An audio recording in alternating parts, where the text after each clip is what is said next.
I'm going to speak about what we call the Golden Rule 2.0. And the reason in this section for like 5 or 10 minutes at the beginning of these meetings that we talk about these principles and values, which are in the realm of, I guess you would call it spirituality and development of character, is that's essential today in order for us to build really robust and deep community networks. In order to be a person who's capable of unifying a community, we have to unify within ourselves. And that means focusing on principles and values and sharing that with each other. Before I talk about Golden Rule 2.0, I'd want to share a recent experience. So my wife, Marta, and I went this week for 2 days, and we were at this amazing conference, and it was about the leaders, grassroots leaders in Oceania.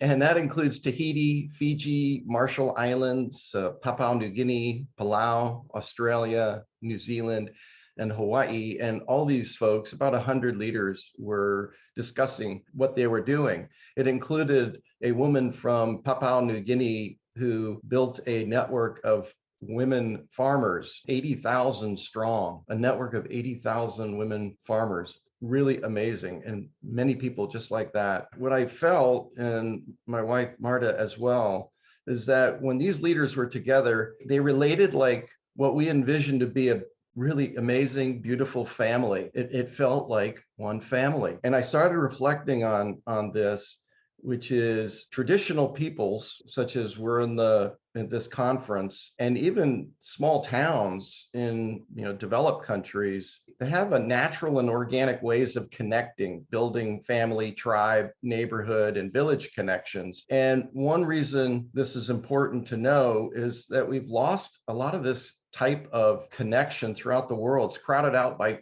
commercialism and disconnection. I wanted to go back to the Golden Rule. As many of you know, the Golden Rule generally is stated as treat others as you would like to be treated. But in this kind of commercialized global society, that could still be transactional. So in other words, I'll help you only if I know you're going to help me in return. And that's kind of how the energy of the Golden Rule has kind of diminished. We're introducing something that we call Golden Rule 2.0. Now, it's not really new. It's just a reflection of some deeper principles that have gotten lost. So treat others as you would like to be treated, because we come from one source. We are one family, and I am you and you are me. And as the former president of Palau, who was at this conference, he extended this to nature.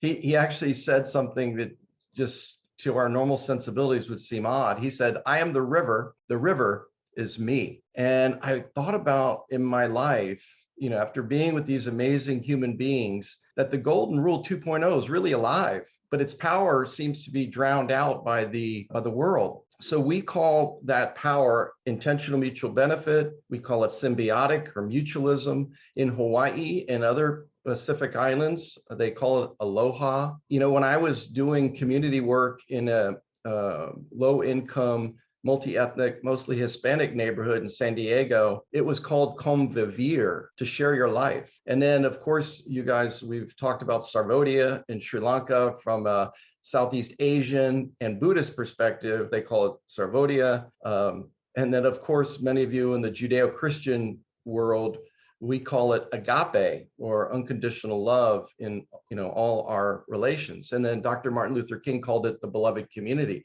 So these aren't new ideas. It's really important to realize that even though we're calling it something new, it's just to draw attention to the importance of this principle and these values in building community. And I'd like to close by sharing really a confirmation of how we go about using this energy and these principles to build networks. A Dr. Tusi, who's this amazing human being, he's a professor, he's a business leader, but he's also an elder from Samoa. And he said, and I'm going to quote this, so I'm going to have to read it. And this will strike everybody as really interesting, what he actually said about collaboration. He goes, by meeting with key stakeholders one by one, the leader gains a sense of who each person is and begins to build a foundation of mutual trust and respect that will be necessary for working well together in the future. On an energy level, it involves gathering and channeling each person's internal spiritual power and then dispersing dispersing that energy so that the group is imbued with respect and aloha. Only then are participants truly ready to collaborate. When this transformation happens, productive thinking and a sense of wholeness are likely to follow.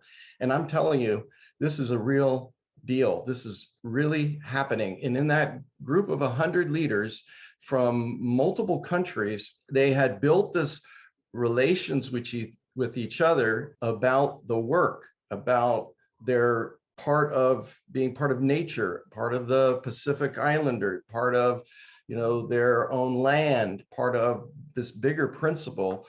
And you could see it, you could feel it there. I was just so amazed, and I felt like I could really connect with that energy.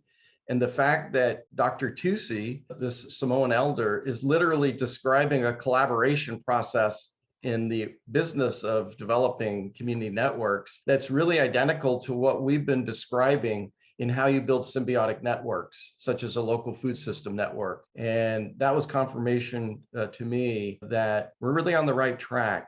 There's some fundamental principle that is missing from a lot of community business network development, that kind of thing. And I so appreciate that we really are building that together. Even though right now we're distributed around the world, we're cultivating this within ourselves as we're involving ourselves in our own region. Anyway, thank you for letting me share that.